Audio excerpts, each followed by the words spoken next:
Good afternoon, New Brunswick. I'm Vicki Hogarth, and you're watching the New Brunswick COVID-19 update on CHCO-TV. We should be starting momentarily. I know it's 5 minutes after when it was scheduled to begin, but that's generally the case of when the conferences do get started. The journalists are already in on the call. I'm calling in from St. Andrews. That's where our news desk is and where our news office is. Premier Higgs and Dr. Russell will be joining us from Fredericton. The journalists all share a news feed so that we can stay safe and stay distant while still participating in the conferences. We still don't know what the case count is for today. I know for any of you who checked out our Facebook page yesterday, we updated the cases. There wasn't actually a news conference yesterday, but there were 6 new cases yesterday, 5 of which were in the St. John region in Zone 2, 1 of which was in Zone 3, the Fredericton region. We do know, I don't know if you've been following online, but there have been reports of different public exposures to COVID-19 in the Fredericton region. So we should find out today what that means for Zone 3, if that means they will be rolling back to a different level or not. We're still not aware. I do know that the conference should be starting shortly, as the journalists have done roll call. You should expect a long conference today, as there are quite a large number of journalists on the line. And if anyone has been following online, we've already mentioned a few hours ago that Prince Edward Island and Newfoundland are planning this week on taking at least a 2-week leave of absence from the Atlantic travel bubble as New Brunswick and Nova Scotia report rises in cases. We don't know exactly. I believe it starts for Newfoundland on Wednesday. We should find out more details in today's conference, and I'm still not sure if that changes anything with New Brunswick's relationship with Nova Scotia, but it could. Again, there were 5 new cases in the St. John region yesterday and 1 in the Fredericton region. The other regions did not report new cases yesterday, but as we all know, Saturday there were 23 new cases in the province, 16 of which were in the St. John region, and that was the greatest daily increase of cases since the pandemic began. So what that will mean for the future of the province this week, I don't know. But hang tight, we should be starting shortly. Please feel free while you're watching I also follow on Facebook, so I'm in it right now to see there are 1.5 thousand of you watching live on Facebook at this moment too, and I do follow the questions and the concerns you have, that if you post them online, message me as well. But the conversation actually really is interesting. If you're able to follow online, you can see New Brunswickers speaking about their concerns while the conference is happening, and it's definitely where I get a lot of my questions from. I actually was just speaking with our MLA for St. Croix, Kathy Bacchus, about some of the questions and concerns we have in this particular area. So today I will likely be asking about Campobello Islanders and the travel registry. Obviously there's still some concerns about what this means. If the province is saying we have to drive, if we live on Campobello, to New Brunswick to obtain essential goods, apparently the federal order says that's not necessary, but the provincial order is contradicting what the federal order says. So I will look for clarification on this issue today. I know I have been asking for it last week, but we still don't seem to have a clear idea of how that works. And I'm sure there will be a lot of Atlantic bubble questions. That's what we are anticipating. I do hear another journalist joining the call right now. So again, if you're joining us, we find out along with you how many new cases there are in the day during the conference. So I don't receive emails prior to give me an idea of what will be talked about. I just know that there will be an update at 2:30, a few hours before it begins, and we get all our information at the same time you do. There are people online right now asking if there's sound. Yes, there is. I think you probably just have your computer on mute. There's one of the journalists joining late. Hello? Hello? Yep. So it looks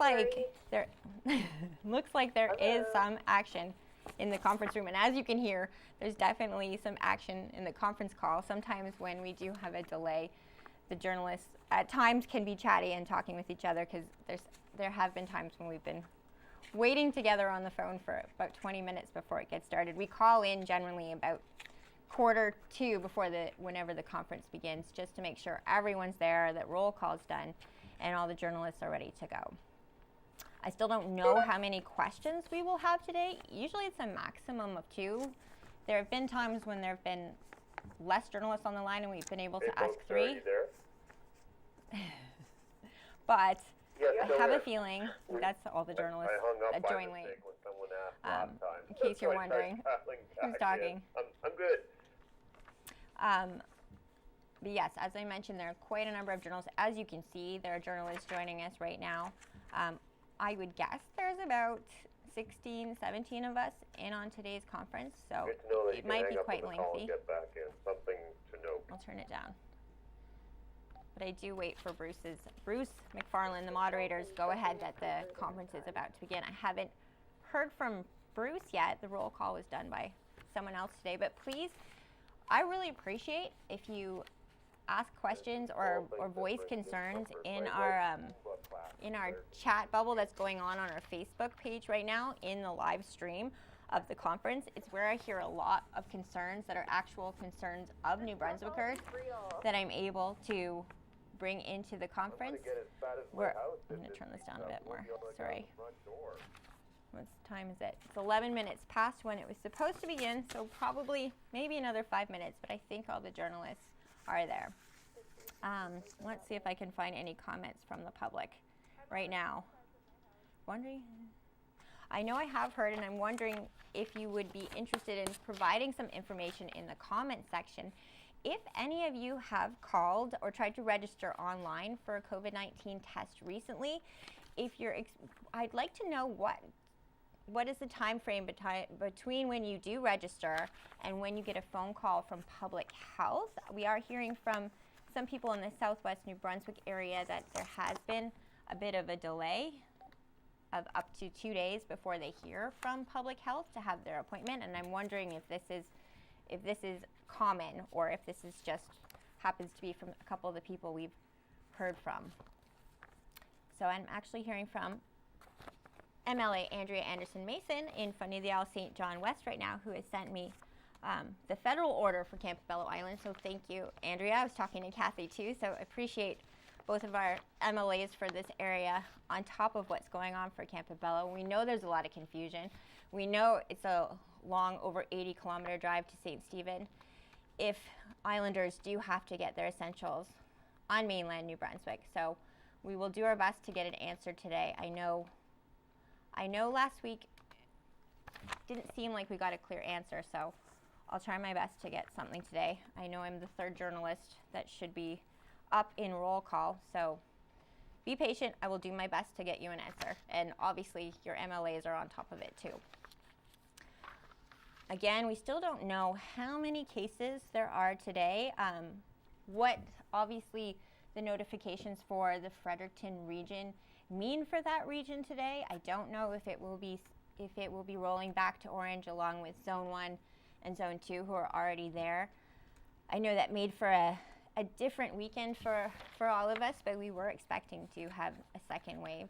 So I hope everyone feels prepared and ready to handle whatever comes our way and is ready to hunker down for a bit. I actually made sure to get my hair done this morning though.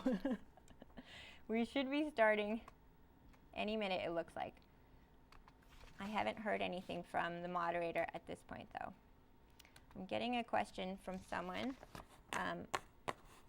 about isolation.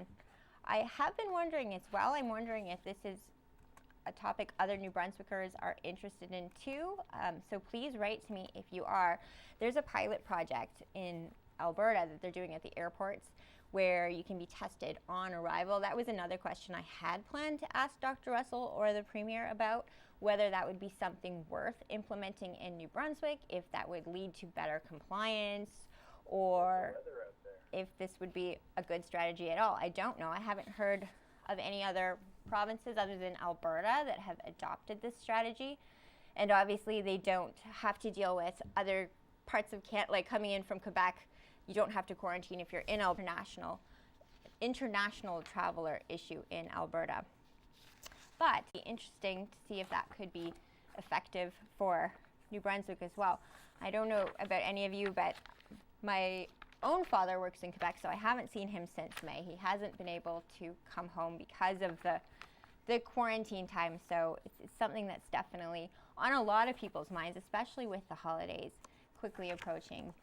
I'd obviously rather be safe than sorry, but it's an interesting project that they have adopted in Alberta. still haven't heard anything from the Premier or Dr. Russell or Bruce, but I would imagine this is starting shortly. I'm just going to check back in on our Facebook page and see if any of you have written any comments we could talk about right now. I really like having these conversations with you. I'm really always astounded by how many New Brunswickers are interested and care and concerned about what's going on right now and are in these conferences every day along with me. I do see Bruce in the conference, so I'm guessing that my mic will be put out any second now.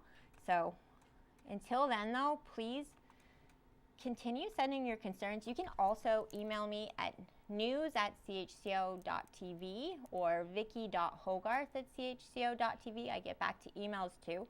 I get back to direct Facebook message as well as to Facebook message on Charlotte County Television's page. I also suggest if you don't follow us on Facebook, it's a great way to receive notifications about when the next conference will be or whatever information we have. We share it there, even if it's not a conference. If I get information late at night, I think I posted something at 2 o'clock this morning about the Stan Cassidy being a confirmed case. So anytime I have information, provided I'm awake, I will post it there. So I also enjoy our Facebook page because it's a lot of New Brunswickers talking to each other. And I think when we're all going through the same thing, it's been really nice to have that atmosphere, to feel like even if we can't be together, we can talk about what's going on with each other. And I've really appreciated your input and your company, to be honest. I felt like I've still been with my neighbors in some way and that we've been going through this together. And I know a question I've actually been able to raise in these conferences has come from the viewers at home, because you actually have really great concerns and some things that I haven't even thought of myself, and you've put them in perspective for me depending on what you're going through, depending on what part of New Brunswick that you are writing from. I know that, let's see, concerns, stay in your zone. Sometimes they're fighting, but we should be starting any minute. I can see some movement on the camera right now. So let's see. There's 1.8 thousand people watching on the Facebook page right now, which is pretty astounding when you given the number of general.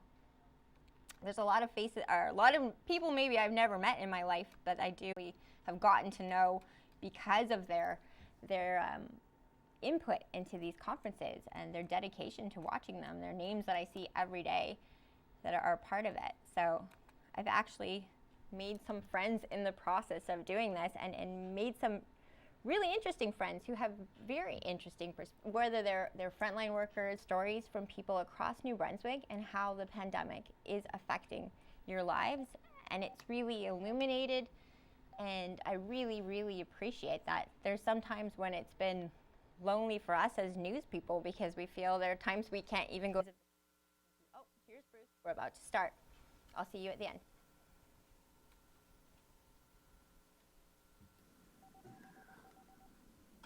Good afternoon, everyone, and welcome to today's update on COVID-19. This afternoon's briefing will be the following individuals: Dr. Jennifer Russell, the Chief Medical Officer of Health, and the Honorable Blaine Higgs. Bonjour tout le monde et bienvenue à cette mise à jour sur le COVID-19 au Nouveau-Brunswick.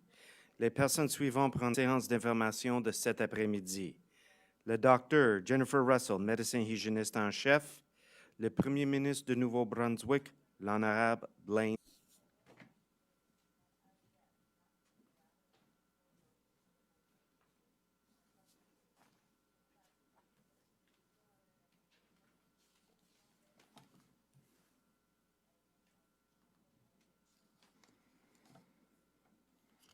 Thank you, Bruce.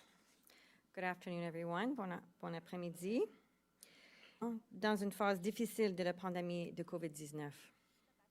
Le nombre de cas augmente, tant ici, dans le reste du pays et le reste du monde. Et nous avons beaucoup de travail à faire pour ralentir la propagation du virus. Mais nous avons toujours l'espoir. We are still doing relatively well in comparison to other provinces and states across North America and many countries in the world.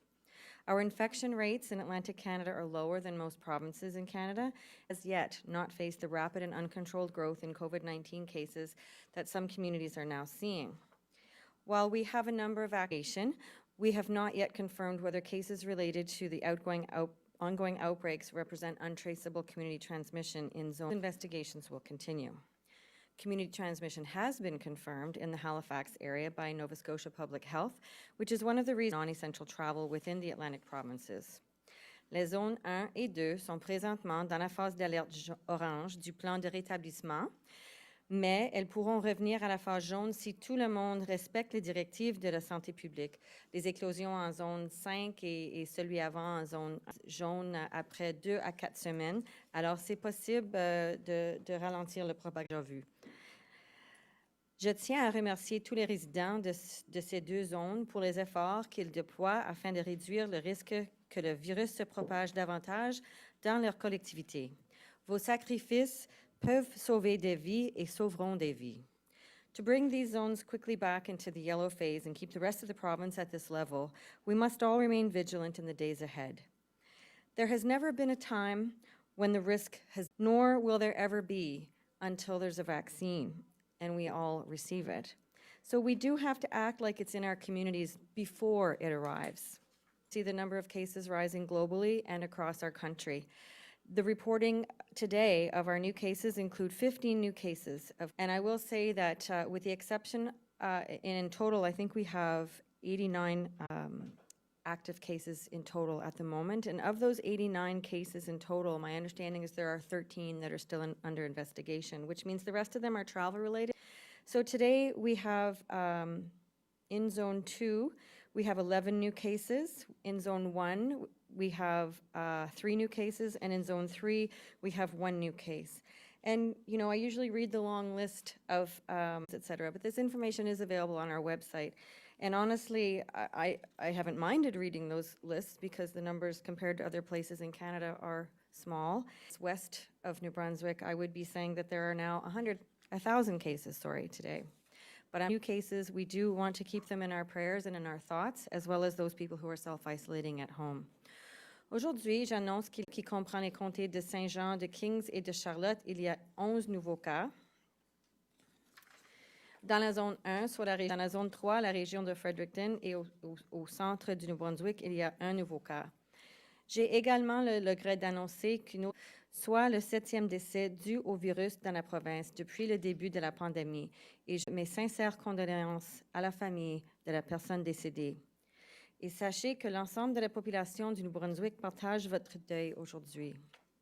I must also report that we have seen another death in an individual due to COVID-19, our 7th death since the pandemic began, and I offer my sincere sympathy to the family of the deceased. Please know that all of New Brunswick, there are currently 89 active cases. Je vais dire ça en français parce que j'ai déjà dit en anglais. Il y a 89 cas actifs maintenant et il y a personne dans l'hôpital maintenant. Et tous les cas qui sont actifs maintenant, ils sont tous reliés soit de quelqu'un qui a voyagé ou des cas qui sont transmis dans la chaîne de transmission, sauf que 11 sont encore. So again, remember that the cases that we're reporting today are the result of actions taken up to 2 weeks ago, although we do see that is for people to become exposed, then develop symptoms and get tested, and so sometimes that can take about 5 incubation period. The sooner that everyone commits to following public health guidance, the sooner our case numbers will begin to decline, and those into the yellow phase of recovery. As we saw in the outbreak in Zone 5, it took about 4 weeks, and in the last outbreak in Zone 1 took 2 weeks. Please wear a mask when you are out in public and continue to maintain 2 meters of physical distance from others at all time. Keep your number of close contacts. Everyone is safest when they stay home and don't host people in your home, and when you use your mask, when you go out and when you physically have protection. Tous les citoyens sont davantage en sécurité lorsque tout le monde prend ces mêmes mesures. It really and thoroughly, and to remember to not touch your face. It's very important to reduce your close contacts to the lowest level possible. In Zones 1 and 2, this means we strongly recommend that all New Brunswickers be cautious about their casual interactions with others, even people you know well. And coming back to the one family bubble, the clarification around that includes a caregiver coming into your household, or if you have a family member who is living alone and is isolated, providing care and support to that person, or if you have custody arrangements with your children. Vous pouvez vous sentir à l'aise d'un voisin ou d'un collègue. Et ce dernier pourrait se sentir à l'aise d'assister à une fête organisée des amis. et ses amis sont convaincus que leurs familles et leurs amis ne sont pas à risque. No one is spreading COVID-19 on purpose, I can assure you. All the outbreaks we've seen, a lot of people have not had symptoms, and when they did develop symptoms, they had already been in contact with others. So nobody is knowingly spreading COVID-19, but it still happens because people can be pre-symptomatic and asymptomatic, and that they are contagious during that time, and that is when they are spreading COVID-19. And it only takes one case of an infection for the virus to spread along the chain of contacts. We need to spread of COVID-19. That is why that I say everyone should stay home as much as they can and avoid non-essential travel whenever possible. Hard, especially at this time of year when we all want to celebrate the season with family and friends and colleagues. But it is so very important. So please reconsider any of the plans that you had. Please cancel your plans to gather. Please don't host gatherings. We must support each other's spirits up during this time. Please look after yourselves. Please look after one another. Eat healthy foods. Get enough sleep. Prenez contact avec les membres de votre famille. Faites preuve de gentillesse, de compassion et d'empathie envers les autres et envers vous-même. There are resources in your community that are ready to assist you when struggling. Please visit our website or call 211 for support. Do, not what you can't do. And everyone can take small actions every day to slow the spread of this pandemic, to protect our citizens, to protect our businesses, to protect our vulnerable populations, to protect our schools, and protect our hospitals. In this way, we will maintain our place as the envy of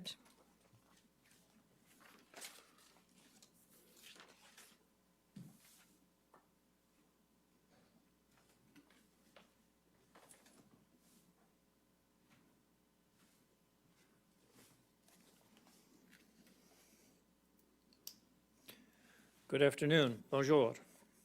As Dr. Russell has said, New Brunswick has experienced.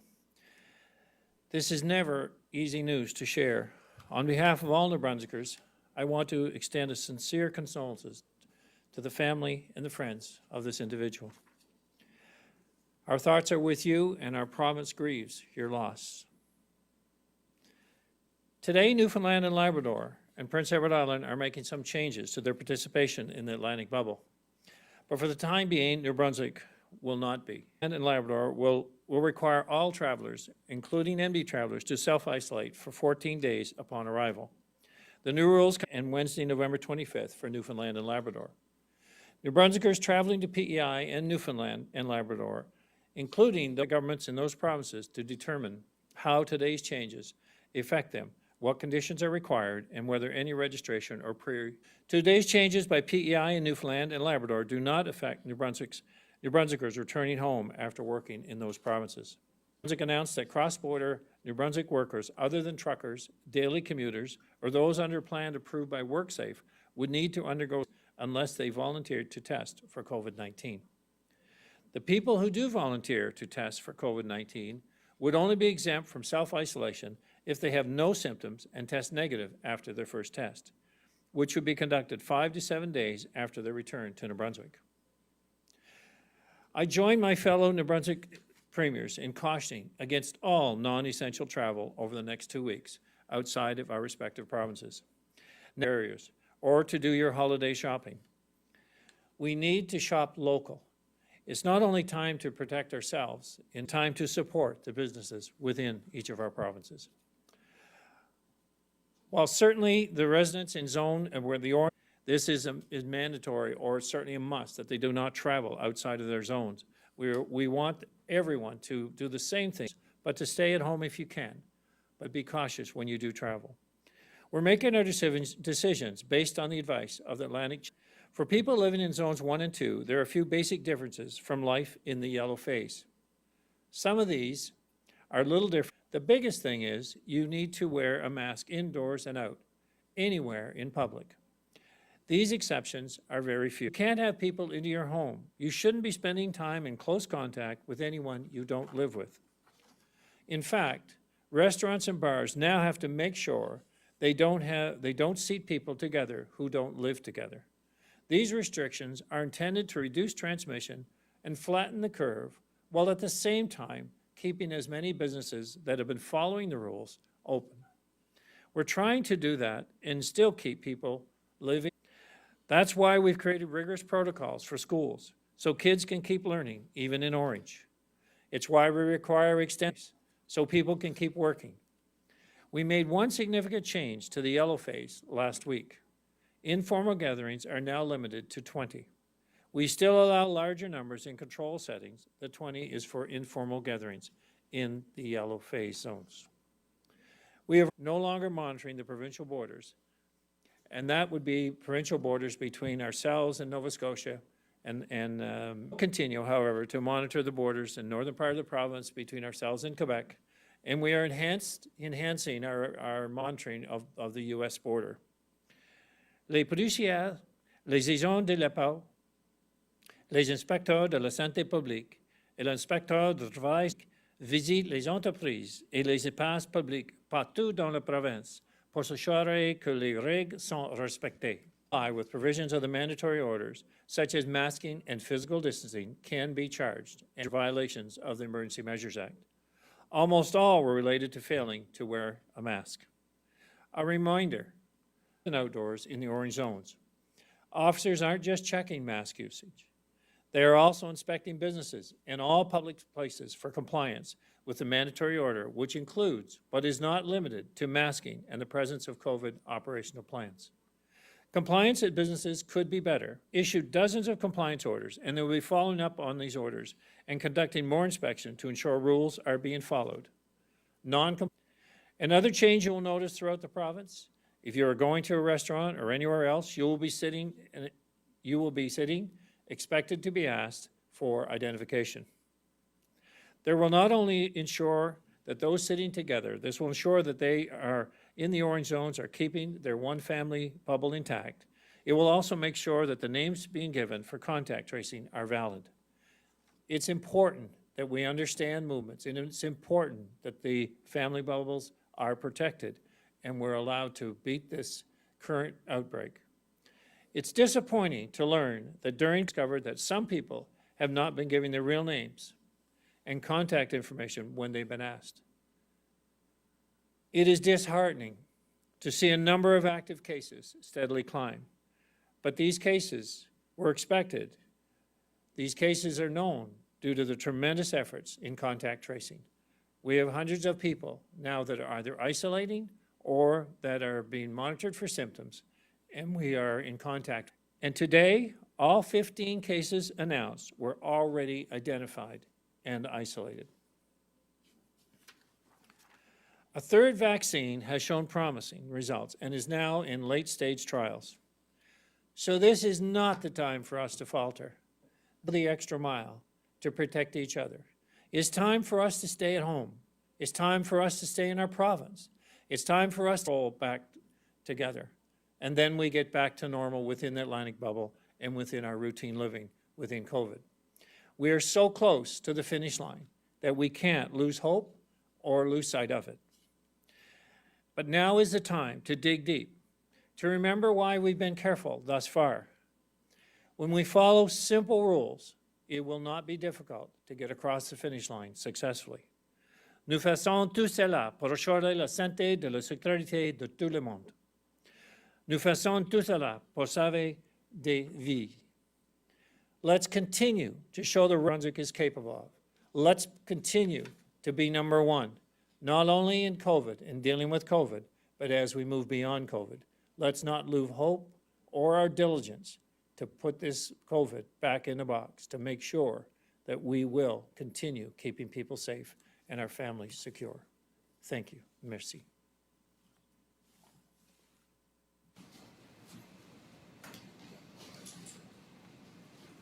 Merci beaucoup, Monsieur le Premier Ministre. Dr. Russell, thank you, Premier. Thank you, Dr. Russell. We'll now proceed with questions from members of the media. Each reporter will have only one question, and you have the right to pose your question in the language of your choice. Nous allons maintenant procéder aux questions des journalistes. Chaque journaliste peut poser une qu'une question, et vous avez le droit de poser vos questions dans les langues de votre choix. Jean-Philippe Hugues, Radio-Canada.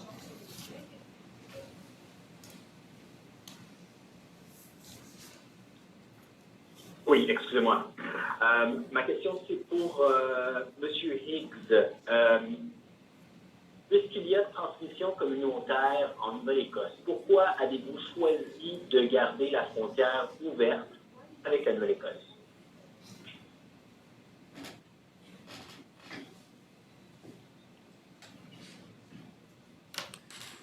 Thank you for the question, and Dr. Russell may comment on this as well. Certainly, in the case of what we are tracking here in New Brunswick, we're very cognizant of we have good contact tracing. The issue in Nova Scotia is in the Halifax region. In our discussions with Premier McNeil yesterday, they're very focused on testing in that region. They're encouraging people not to travel outside the region, not to travel from other regions into the Halifax area. We want to continue our focus on adherence to the public health rules throughout New Brunswick, and that means going into our zone, particularly the orange zones, in the businesses and in the community, and seeing people are following the rules. We want to keep our resources deployed in Quebec, and to enhance our activity along the border between Maine and New Brunswick. So we feel that that is the best use in containing this in Nova Scotia and New Brunswick independently, and I think we're best served protocols, but we avoid travel, avoid unnecessary travel, and when travel is essential, all the precautions are taken because the virus is certainly live and well, and we're seeing that in both provinces. Oui, alors je veux juste ajouter que quand que nous, on avait des éclosions dans la zone 5 et la zone 1, et maintenant dans la zone 1 et la zone 2, et on est dans la phase orange, c'est vraiment une détermination par nos épidémiologistes et aussi nos médecins hygiénistes. Alors, quand on a reçu toute l'information sur l'éclosion à Halifax, on a vraiment déterminé que la façon que la transmission est effectivement, les normes qu'on voit et la sorte de transmission qu'on voit, c'est quelque chose qu'on va continuer à surveiller, mais à ce moment-ci, c'est vraiment si vous avez besoin de travailler pour des raisons essentielles, quand vous retournez, il faut vraiment suivre les comportements et les protocoles comme vous êtes allé à une zone orange. Michel Corriveau, Radio-Canada. Merci, Bruce. Bonjour, Dr. Russell. Il y a des messages de parents qui ne sont pas contents, fâchés, là, quand ils leur disent pas dès qu'il y a un cas dans une école. Il y a un parent qui a souligné, par exemple, que quand une école, quand il y a un problème de fou dans l'école, on donne des notes à tous les parents, mais pas quand il y a la COVID. Est-ce que c'est possible qu'il y ait plus de transparence là, pour les cas dans les écoles, les institutions, seulement là, dans les zones à large? Alors, Michel, je n'ai pas entendu toute ta question, mais ça a l'air qu'il y a des parents qui ne sont pas contents dans les écoles, mais je ne sais pas si c'est une situation, c'est parce qu'ils n'ont pas reçu l'information qu'ils croyaient qu'ils devront recevoir, ou ils ne sont pas contents parce qu'ils ne veulent pas envoyer leurs enfants à l'école s'il y a un cas dans l'école? Non, en fait, c'est que les parents aimeraient qu'on les avise dès qu'il y a un cas dans leur école. Comme, par exemple, s'il y a des fous dans l'école, on avise tous les parents. Ils aimeraient qu'on les avise quand il y a un cas de COVID dans leur école. Alors, la communication entre l'école et la santé publique, c'est vraiment pour donner l'information aux principales. Tous les principales recevraient des informations de la santé publique pour dire qu'il y avait un cas. Mais les contacts étroits seront contactés individuellement. Et s'il y avait une bulle qui était impliquée, les individus dans la bulle seraient contactés individuellement. Et il y a des fois que c'est même pas un cas, mais quelqu'un qui est un contact étroit. Et alors, c'est même pas un cas encore décidé ou diagnostiqué. C'est quelqu'un qui est à la maison en isolement à ce moment-ci. Et des fois, s'il y a plusieurs gens qui sont en isolement, il y a des fois que ça veut dire que toute l'école va être fermée pour un bout de temps si les gens sont en isolement pendant 14 jours. Mais le processus d'éducation, c'est depuis le commencement de l'année scolaire. C'est toujours été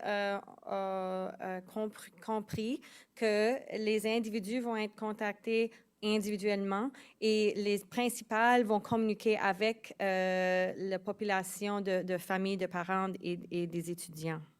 Merci, Dr. Vicky Hogarth. Charlotte County TV. Thank you, Bruce. My question is for the Premier. Premier Higgs, a federal clause states that remote Canadian communities of Campobello and Stewart, BC can obtain essential goods in the closest American community to them. But when Campobello Islanders still call the provincial travel registry, even today they're being told they have to quarantine for 14 days if they stop for essentials in Lubec. Does the federal clause trump the provincial order? How should Islanders proceed when obtaining essential goods? It's disappointing that this really can't get clarified in a way that's understandable to the residents, and I'm going to take that on personally to get this resolved. It's certainly, we need a consistent message that goes from our Canadian officers and the U.S. officers that allow Campbell residents to know exactly what they need to do and how they can manage their life within COVID. So I am going to, and we will communicate that on the island, so this confusion ends, because I am sympathetic to the situation that exists there.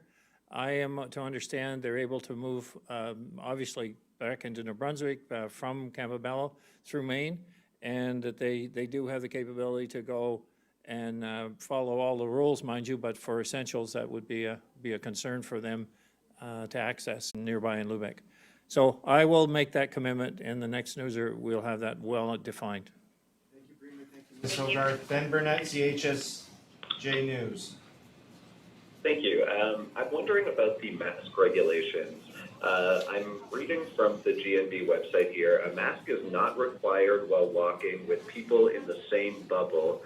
Hearing social media reports this weekend of folks having, whether it's COVID officers or people out enforcing COVID guidelines, telling them to wear a mask while they were alone or even on their property or in front of their property. I guess I'm just wondering, if I'm on an empty sidewalk with no one nearby, is it, according to the website, it would seem that should be legal. I'm just looking for some clarification.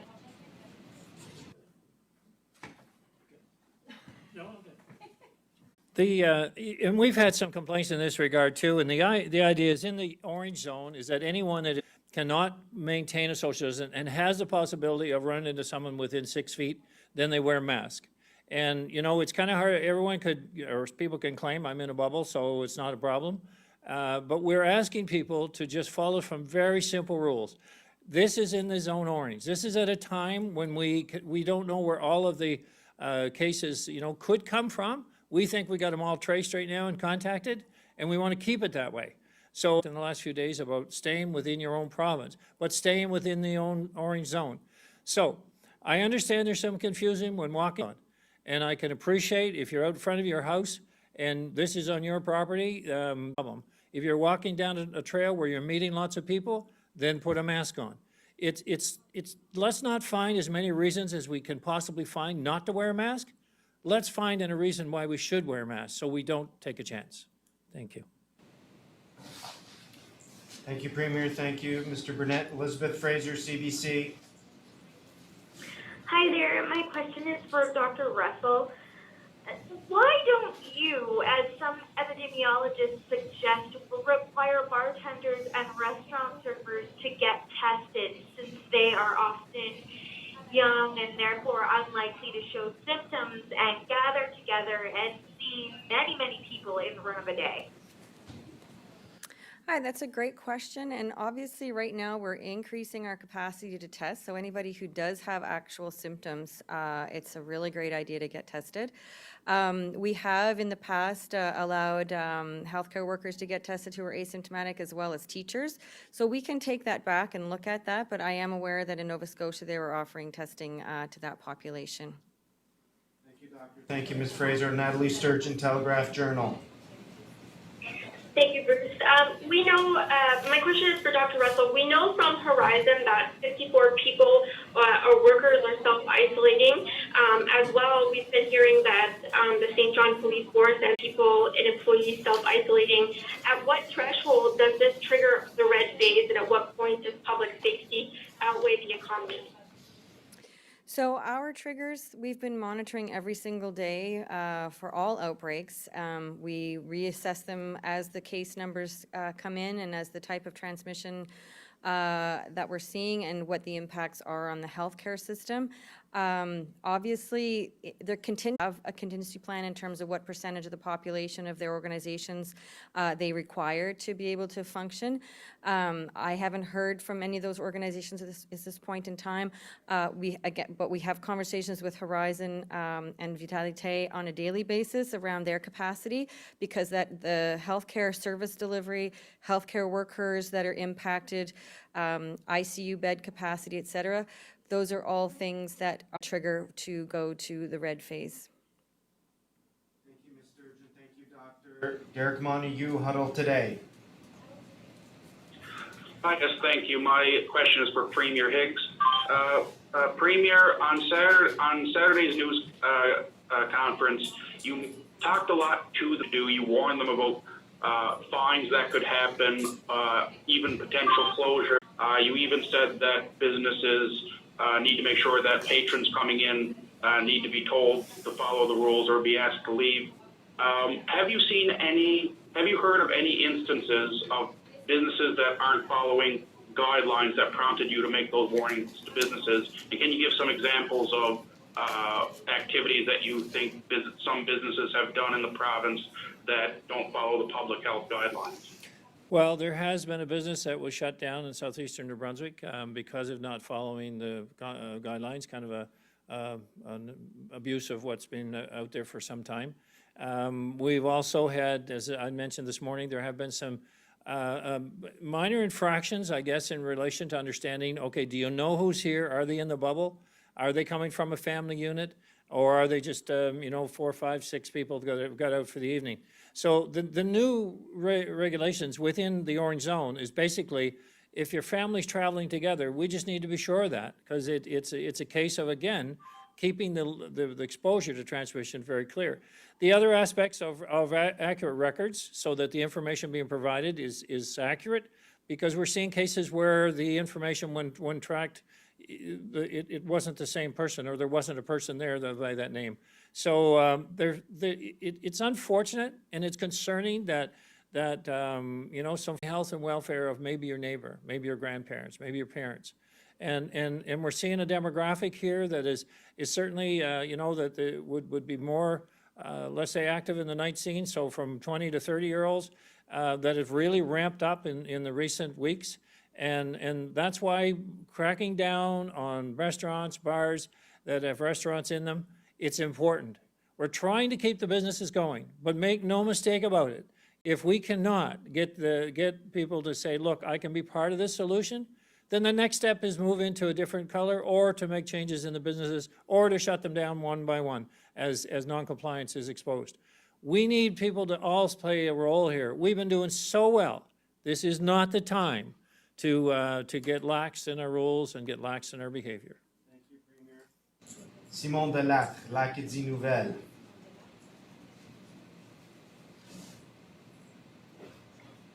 Oui, une question pour le Premier ministre Higgs au sujet donc, de la fin de la bulle atlantique. Est-ce que le Nouveau-Brunswick a été partie de la conversation? Est-ce que c'est une décision commune ou une décision des provinces qui ont décidé de se retirer? It was a shared decision. I had a meeting last night, there are 3 premiers, and we certainly understand, the situation that Newfoundland, Labrador, and PEI are in, and their concerns with our current situation in New Brunswick and Nova Scotia. We feel this will be a 2-week kind of a circuit breaker, as it's being commonly known as. And but it was well understood.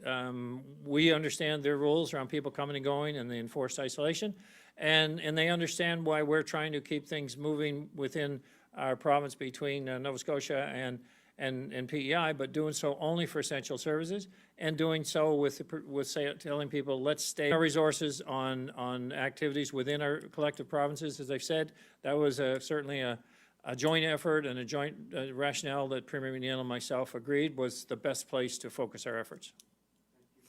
Merci beaucoup, M. Delacre. Sophie Desauteurs, Radio-Canada. Oui, bonjour. Ma question est pour le Dr. Russell. Est-ce que ce serait possible d'avoir un peu plus de détails sur les nouveaux cas, en particulier les 11 nouveaux cas dans la zone 2. Est-ce qu'il y a des cas dans les foyers? Est-ce qu'il y a des cas dans le système de santé, dans les écoles? Pouvez-vous nous faire un peu la nomenclature de ces cas-là? Alors, on a des cas, il y a une éclosion à Hab Center à Fredericton, et il y a des cas dans les écoles, mais ça, c'est les seules choses que j'ai pour des endroits où on voit des cas dans les différentes zones. Alors, je vais donner les détails sur les écoles. Alors, dans la zone 2, c'est à l'école Centre-Ville. Elle a un cas positif là. Et à zone 2 aussi, oh, je m'excuse, c'est la zone 3, c'est la zone de Frederick. Mais ça, c'est une grosse région. Alors, Montgomery Street School. Et dans la zone 2, à la région de Saint-Jean, il y a des cas positifs à Hampton Middle School, Simons High School, à Saint-Jean et autre que ça, Harborview High School. Alors ça, c'est les autres endroits où on a eu des cas ou des possibilités des cas. Mais il y avait 11... oui, 11... Merci, Docteur. Merci, Mademoiselle des Hôtels. Marie Sutherland, CBC. Good afternoon. My question is for Dr. Russell. We're hearing of some instances where there's been a lag, sometimes 3 or 4 days, between a business being informed of a positive case and all trace contacts being notified. I'm just wondering, what's the ideal amount of time between identifying a positive case and contacting all the potential exposure victims, I guess we call them, and what is public health, our public health average lag time in this regard? Our goal has always been to do contact tracing within 24 hours, but that can be extended to 48 hours. So from 24 to 48 hours, that's our goal, and that's what we aim for. Thank you. Travis Fortnum, Global. Hi there. My question is also for Dr. Russell. It's about the Tucker Hall Shannex facility in St. John. I'm wondering if any of the new cases confirmed today are either residents or staff there, and what guidelines are in place at that facility. None of the new cases are from there, but we will continue to do mass testing of the residents for the next several days. So the next time they're going to be retested will be tomorrow. Thank you, Doctor. Thank you, Mr. Fortnum. Laura Lyle, CTV.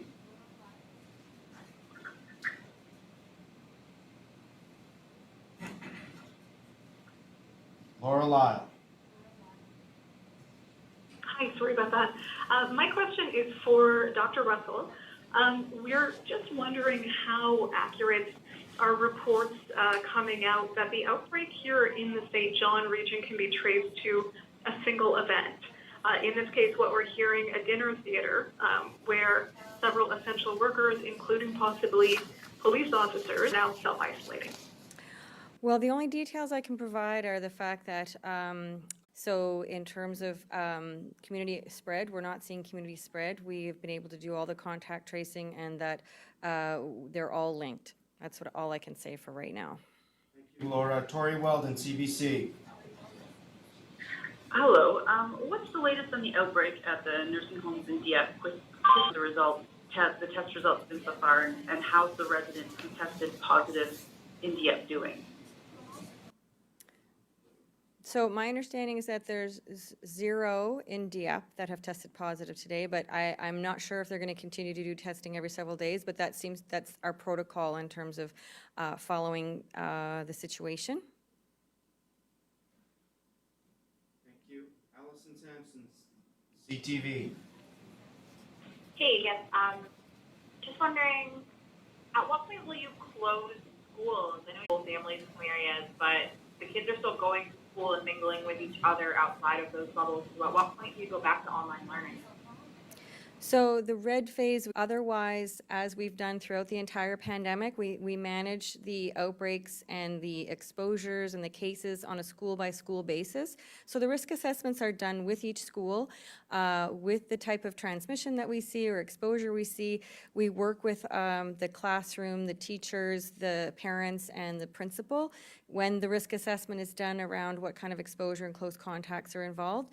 But there's not a necessity to close schools at this point in time as a result of the types of cases or transmission we're seeing.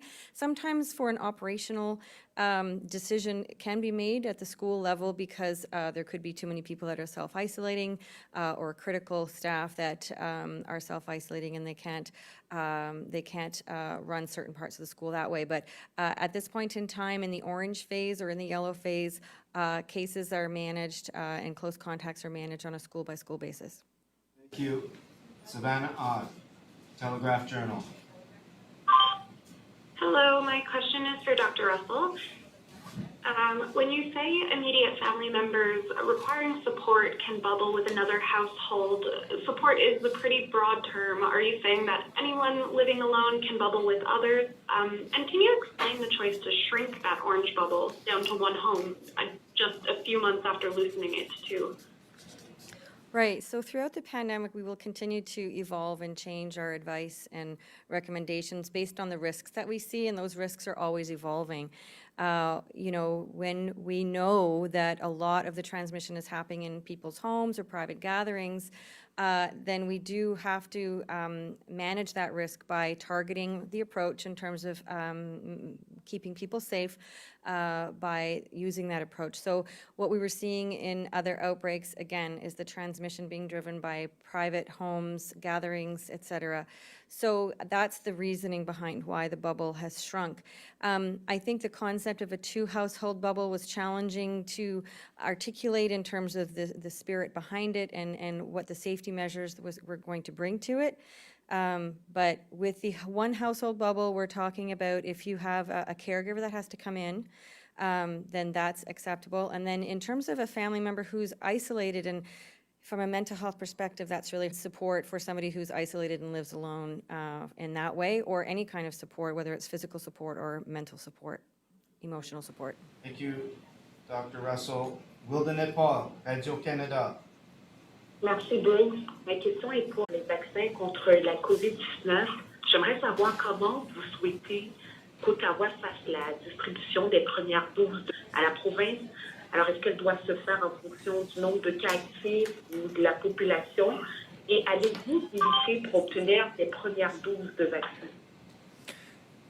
Throughout this pandemic and working with my colleagues across the country and the Prime Minister's office, approach as to the need, it was a needs-based kind of assessment on where support should be provided. In the case of the vaccines, I mean, there will be an agreement, of course, on the vulnerable populations and what does that constitute, so that we'll have a definition kind of nationally what that means, and then look at the risk factor in each province. So I think there will be a very identifying need and proportionalizing the supply of the vaccine based on that.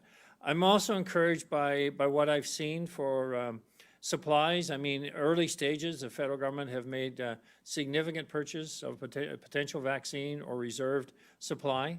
And each time we hear of a new one, and now the third one here recently, the federal government appears to be putting reserves in place in order to have access to millions of versions of supply. So I'm quite confident that it'll be administered fairly throughout the country, and based on risk and based on the need in each individual province. So we've worked well together thus far, and I expect that to continue. Merci, Mademoiselle Paul. Adam Harris, Telegraph Journal. Thanks, Bruce. My question's on why Nova Scotia. Is this strictly that New Brunswick has limited compliance enforcement, or are there other factors here?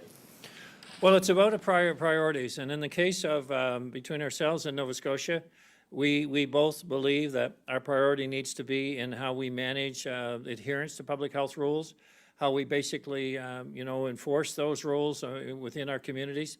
And in the case of New Brunswick, the problems are, and the opportunities, and that's in southern New Brunswick.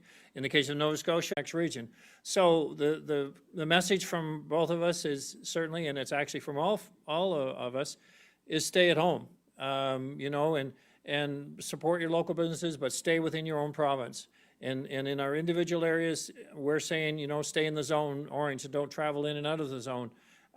In the case of Nova Scotia, Premier McNeil saying stay in Halifax region and don't travel, even though this is, you know, these are big shopping weekend that's coming up, don't travel into Halifax. He's saying from outlying regions, and we're saying don't travel outside of our province, outside of our zones in orange. So we're all aligned completely. So putting our resources on our border between two provinces that are completely aligned in how we're going to manage this COVID process going forward, I think would be not a good utilization. We want to put the efforts in surveillance of existing systems and adherence, and we want to continue our focus because we can't forget New Brunswick has been on the front line of the travel focus by land from the very beginning. And we will be able to not only continue that focus, but to enhance that, but do so both for the Maine-New Brunswick border and Quebec-New Brunswick border. Butler, CHMA, Sackville. Hi there, thank you very much. This is a question for the Premier.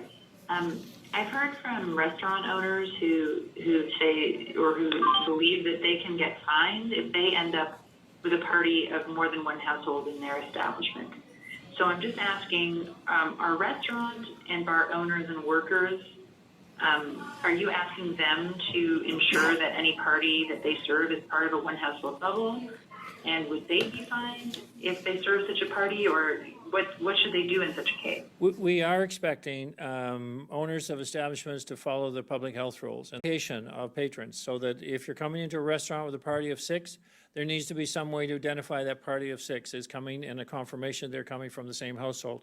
And so we're asking for identification, address, and information.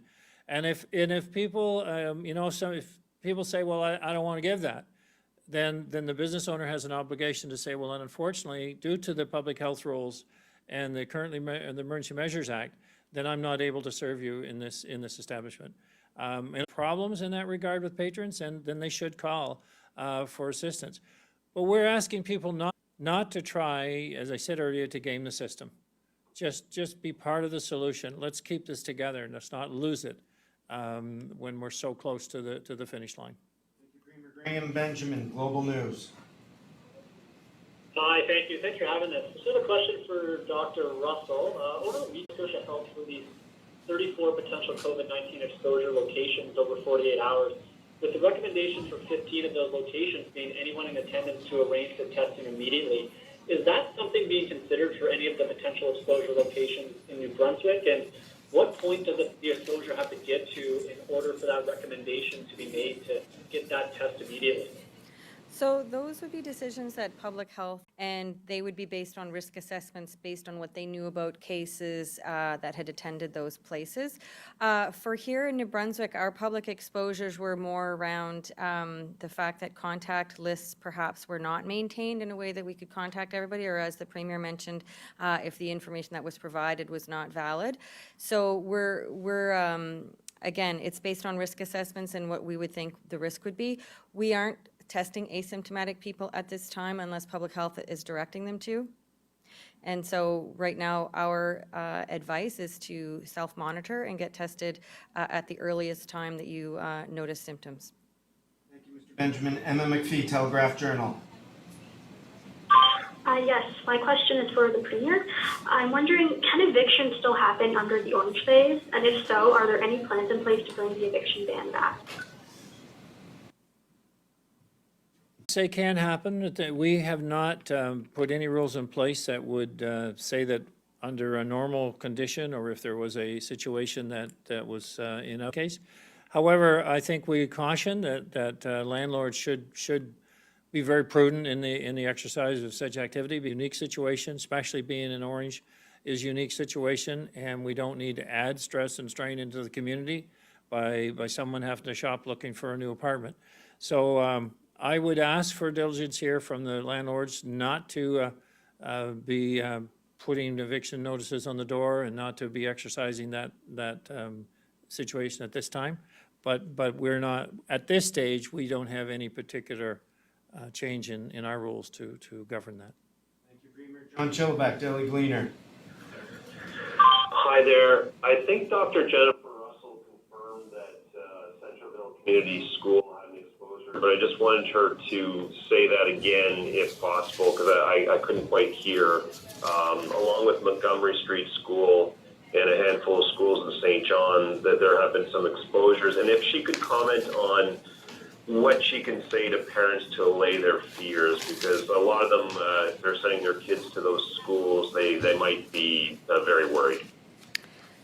Yes. So in Centreville, there is one positive case of COVID-19 at the school, and the school community has been notified.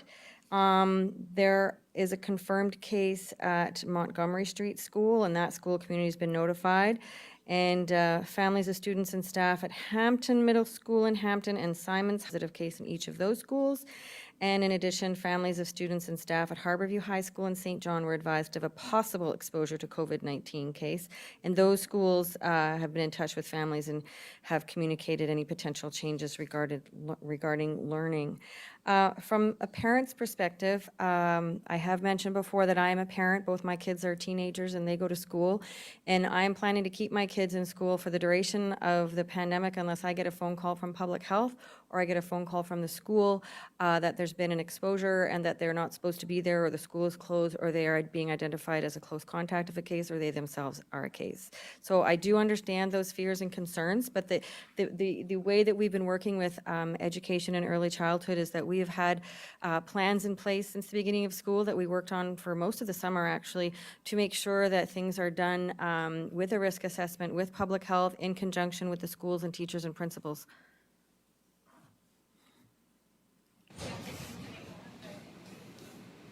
And at this point in time, the most recent information that I have is that there has been no student-to-student transmission at this time. Times and transcript. Hi, my question is for Dr. Russell. I know you just asked about the Residence Oasis Senior Facility in Dieppe a few minutes ago, but can you confirm there's just been the one case there, and is testing continuing at the residence?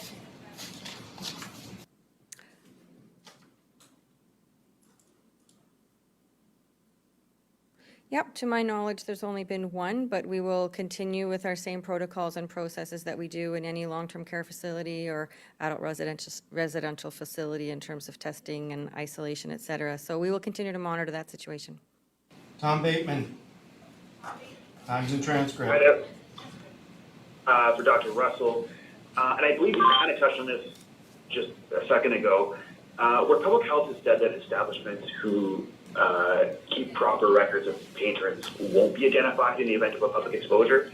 Does that mean that the opposite is true, and that when a restaurant or a gym or another business is named, within the public exposure list, that's because contact tracers were not confident the business had adhered to the Emergency Measures Act and kept a good registry of people? And if that's the case, then are we going to see those restaurants named, charged in some way, or fined? So in any situation throughout the pandemic, when we see or find risks, then we have either tried to manage in the past, or it's a new issue and we need to have a new approach to manage, then we will take those steps. At this point in time, if we can't contact everyone, so it's not necessarily that they don't have the list, but maybe they weren't able to contact everyone on the list. So it's a combination of different things, but certainly public health does its best to contact everyone that they can. And if there is a chance that they might miss somebody out of an abundance of caution, they will issue that public exposure notification.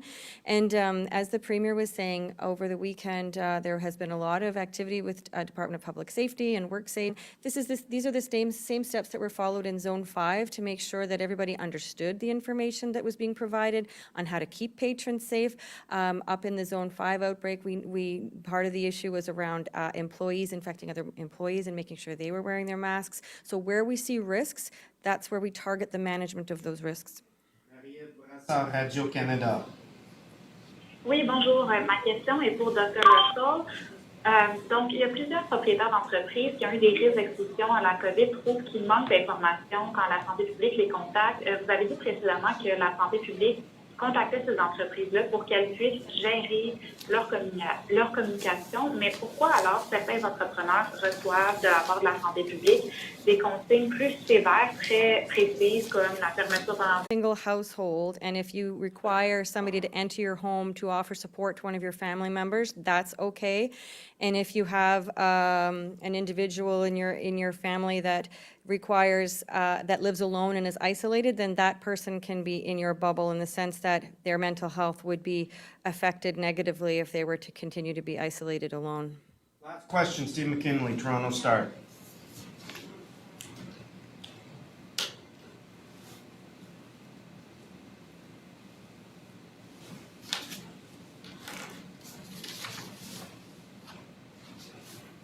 Steve McKinley.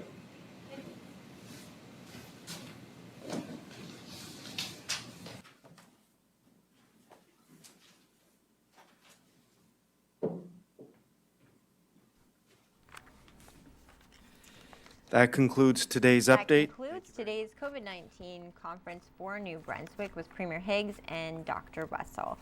Just to recap, there were 15 new cases in the province today, 11 of which are in Zone 2, the St. John region, 3 are in Zone 1, the Moncton region, and 1 is in the Fredericton region, which is Zone 3. We'll be back again tomorrow for the next COVID-19 update if it does get scheduled. We'll see you then.